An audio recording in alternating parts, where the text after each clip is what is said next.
Hello everyone, this is Amit. Welcome to the next topic. The next topic is choosing the target function. So this is the next step for designing a learning system. तो target function क्या होता है पहले हम ये check कर लेते हैं।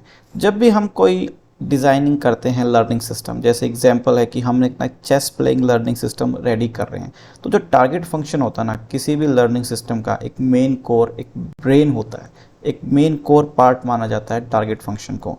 टारगेट फंक्शन एक्चुअली में काम क्या करता है, जैसे मैंने कहा कि अगर आप कोई चेस लर्निंग सिस्टम बना रहे हो तो उस लर्निंग सिस्टम का टारगेट क्या रहेगा। उसका टारगेट यही रहेगा कि वो हर बार विन कर जाए। तो उस टारगेट को अचीव करने में हमारी हेल्प करता है टारगेट फंक्शन। अभी टारगेट फंक्शन कैसे हेल्प कर सकता है हम वो देखते हैं। देखो टारगेट फंक्शन किसी भी फंक्शन की तरह ही होता है, ये एक इनपुट लेता है और एक हमें बदले में आउटपुट देगा। अगर मुझे हर बार विन करना है चेस में तो मुझे क्या चाहिए, मुझे सिर्फ इतना चाहिए कि ना हर बार मुझे कोई ये बता दे कि यार ना अब ये नेक्स्ट मूव क्या होगा, कि अब मैं कौन सा मूव करूं जो कि जिससे कि मैं जीत जाऊं। तो वैसा ये टारगेट फंक्शन करेगा। इसको आप क्या इनपुट दोगे, अपनी एक बोर्ड स्टेट यानी कि आप जहाँ पर चेस में खेल रहे हो, जैसे कि चेस की बोर्ड क्या हो सकती है, स्टेट कुछ भी हो सकती है। जैसे कि आप बिल्कुल अभी आपने एक भी मूव ना किया हो सकता है कि आपने 10 मूव कर दिए हो, 11 मूव, 12 मूव, तो ये डिफरेंट स्टेट्स होती है चेस की। तो आपको क्या बताना है, इस टारगेट फंक्शन को बताना है कि आपकी करंट बोर्ड स्टेट क्या है। आप बता रहे हो देखो देखो टारगेट फंक्शन मैं अभी यहाँ पर खेल रहा हूँ और अब मुझे बताओ कि मैं कौन सा मूव करूँ। तो ये आपको आउटपुट में क्या देगा, अल्टीमेट जो बेस्ट मूव आपके लिए है, जो आपको विनिंग तक लेकर जाएगा, आपके लिए वो मूव प्रेडिक्ट करके देगा। अभी आपको नहीं पता ये टारगेट फंक्शन कैसे काम करता है, बस आपको सिर्फ इतना पता है कि मैं उसको करंट सेट बताऊंगा और वो मुझे बेस्ट मूव बताएगा। जो डिज़ाइनर लर्निंग सिस्टम को डिज़ाइन करता है उसी को ही टारगेट फंक्शन को डिज़ाइन करना पड़ता है। बट अभी हम सिर्फ इतना सीख रहे हैं कि टारगेट फंक्शन एक्चुअली में काम करता क्या है, कैसे काम करता है, वो नेक्स्ट वीडियोज़ में देखेंगे। तो ये जो टारगेट फंक्शन है ना, आप उसको कुछ इस तरीके से लिख सकते हो। इस फंक्शन का नाम है चूज़ मूव और यहाँ पर जो बी है वो क्या है, एक करंट बोर्ड स्टेट है और ये आउटपुट ये क्या है, कोई भी लीगल मूव है।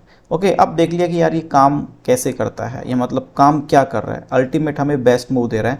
बट ये कुछ तो प्रोसेसिंग करता होगा, कुछ तो अप्रोच रहेगी इसकी। तो थोड़ा सा हम डेप्थ में चलते हैं टेक्निकली कि क्या अप्रोच हम यूज़ कर सकते हैं जिससे कि मैं उसको करंट स्टेट बताऊँ और वो मुझे बेस्ट मूव बता दें।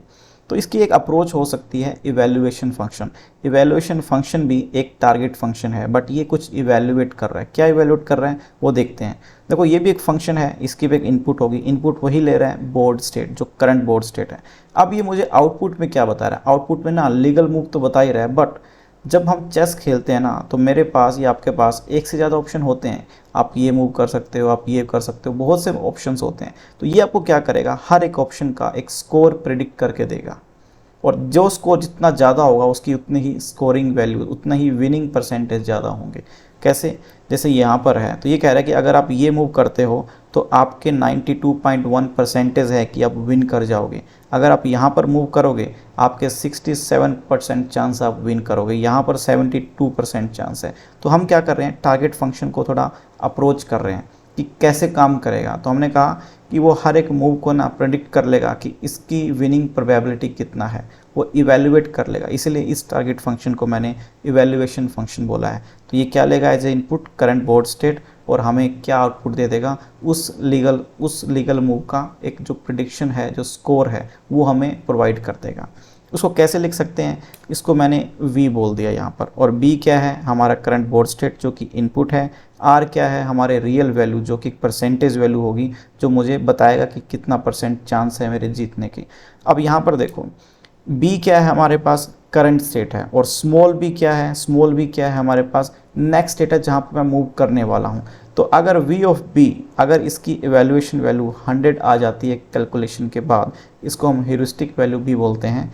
अगर 100 आ जाती है तो ये कह रहा है कि अगर आप इस मूव पे जाओगे, B क्या है, स्मॉल b नेक्स्ट मूव है, और ये जो कैपिटल B है वो है current move, sorry current state है। तो ये कह रहा है कि अगर आप नेक्स्ट मूव पे जाओगे जो कि V ऑफ B है, अगर इसकी इवैल्यूएशन करने के बाद वैल्यू 100 आती है तो ये 100 शो कर रहा है कि ये जो मूव है ना आपको 100% कहाँ तक लेके जाएगा, आपको विनिंग कंडीशन तक लेके जाएगा। वैसे ही अगर आपके नेक्स्ट स्टेट की वैल्यू -100 आ जाती है तो इसका मतलब है कि फॉर श्योर ये लॉस्ट होने वाला है। अगर आपकी नेक्स्ट स्टेट की वैल्यू 0 आ जाती है तो इसका मतलब न्यूट्रल है, ड्रॉ हो जाएगा मैच, ना ये विनिंग तक जाएगा ना लॉस तक, इसका कोई भी इम्पैक्ट नहीं होने वाला है। ओके, तो ये था टारगेट फंक्शन के बारे में। नेक्स्ट वीडियो में हम नेक्स्ट स्टेप की बात करेंगे। Thanks for watching and please don't forget to subscribe.